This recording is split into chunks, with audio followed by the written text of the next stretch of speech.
unit number 14 of this book, and the name of this unit is Monkey See, Monkey Do. First section of exercise is section A, whose head is big. किसका sir बड़ा है?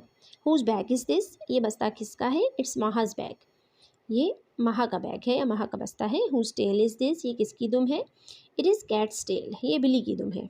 Note the use of the apostrophe. अब इन दोनों questions के answer में हम देख सकते हैं apostrophe का यूज़ हुआ है और हर सेंटेंस के आंसर में 2 दफ़ा यूज़ हुआ है. इट्स में भी और माहज में भी. दूसरे क्वेश्चन के आंसर में देखें तो अगेन इट्स में apostrophe यूज़ हो रहा है और कैट्स में यूज़ हो रहा है, लेकिन दोनों यूजेस डिफरेंट है. फर्स्ट हम देखते हैं. It shows that the letter is missing.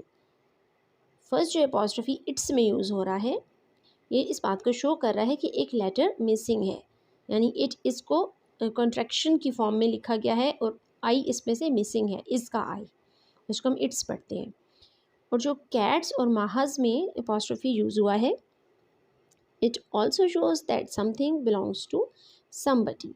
इससे ये चीज़ शो होती है कि कोई चीज़ किसी से बिलोंग कर रही है, यानी उर्दू में जैसे हम यूज़ करते हैं का, के, की, तो ये इसी मीनिंग में यूज़ हो रहा है. बिल्ली की दुम है, माह का बस्ता है. Next is question number 1. Look at the pictures. तस्वीरों को देखिए and fill in the table. और हमें नेक्स्ट पेज पर एक टेबल गिवन है, उसको हमने फिल करना है. हु हैज़ वट, किसके पास क्या है. Write the names of at least 5 things. कम अज़ कम अपने 5 चीज़ों के नाम बताने हैं. ईच पर्सन हैज़, जो हर शख्स के पास है या पिक्चर में जो हर बंदा दिखाया गया है उसके पास जो भी चीज़ है, एटलीस्ट आपने 5 के नाम बताने हैं. Don't put the same word in 2 boxes. और 2 बॉक्सेस में आपने सेम वर्ड को रिपीट नहीं करना. पिक्चर्स हम देख सकते हैं. सबसे पहले है मिस्टर शाह, सेकंड नंबर पे है मिसेस अनवर, थर्ड पे है इमरान और लास्ट पिक्चर है फ़ायज़ा की. अगर हम हर पिक्चर को कीनली ऑब्जर्व करें तो हम देख सकते हैं सब ने कुछ ना कुछ पकड़ रखा है या उठा रखा है. सबसे पहले है Mr Shah. Glasses, pen, jacket, pocket, striped shirt, walking stick and newspaper. Mrs Anwar, long earrings, shawl, hair clip, bangles, handbag and ring. Imran, cap, dark glasses, bat and ball, t-shirt, sports shoes and comic. और last में है Faiza, watch, books, nice dress, school bag, ruler and pencil. इन सभी given characters ने ये सब चीज़ें carry की हुई हैं. Next question is question number 2. Answer these questions. सबसे पहला क्वेश्चन है हुज न्यूज़पेपर इज़ दिस. ये न्यूज़पेपर किसका है, पिक्चर में देख सकते हैं. It is mister Shah's newspaper. B है हुज रूलर इज़ दिस. ये स्केल या रूलर किसका है. It is Faiza's ruler. ये फ़ायज़ा का रूलर है. सी है हुज कैप इज़ दिस. ये कैप किसकी है. It is Imran's cap. D whose bangles are these. ये चूड़ियाँ किसकी हैं. They are Mrs Anwar's bangle. ये मिसेस अनवर की चूड़ियाँ हैं. और लास्ट है whose walking stick is this. It is Mr. Shah's walking stick. The next question is question number 3. Write 5 questions of your own. आपने खुद से 5 सवाल लिखने हैं. Use these question words. और इन question words को आपने यूज़ करना है. Who, what, when, where, why और how. इन सब वर्ड्स को यूज़ करके आपने क्वेश्चंस बनाने हैं. सबसे पहले वर्ड को देखते हैं. Who. Who is the girl in the pink dress? Next is what. What is your address? When. When is the party? Where is my bicycle? Why are you sad? And how are you? आप लोगों ने suggestions में बताया था कि sentences difficult हैं, तो इसलिए मैंने बहुत आसान सेंटेंसेस बनाने की कोशिश की है. The next section of exercise is section B, Adeel and Silver. Adeel is a boy. Adeel एक लड़का है. Silver is Adeel's dog. Adeel का एक कुत्ता है जिसका नाम सिल्वर है. Adeel loves Silver very much. और अदील सिल्वर से बहुत प्यार करता है. Adeel always feeds Silver himself. और अदील हमेशा सिल्वर को ख़ुद खाना खिलाता है.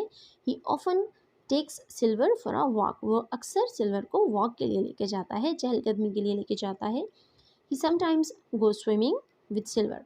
और बाज़ औक़ात वो सिल्वर के साथ स्विमिंग के लिए, तैराकी के लिए भी जाता है. Adeel never hits silver.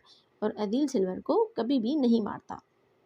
इस पैराग्राफ में हम देख सकते हैं जो वर्ड इटैलिक में गिवन है वो इम्पॉर्टेंट है, जैसे ऑलवेज, समटाइम्स, नेवर. इन सब वर्ड्स को हम डिस्कस करेंगे अपने अगले क्वेश्चन में. क्वेश्चन नंबर 1 है आंसर दीज क्वेश्चंस. हमने यूज़ करना है ऑलवेज, नेवर, समटाइम्स और ऑफन, इन 4 वर्ड्स को. कि हम ये वर्ड कहाँ यूज़ करते हैं। सबसे पहला क्वेश्चन है, do you ever go to cinema? क्या आप कभी सिनेमा गए हैं?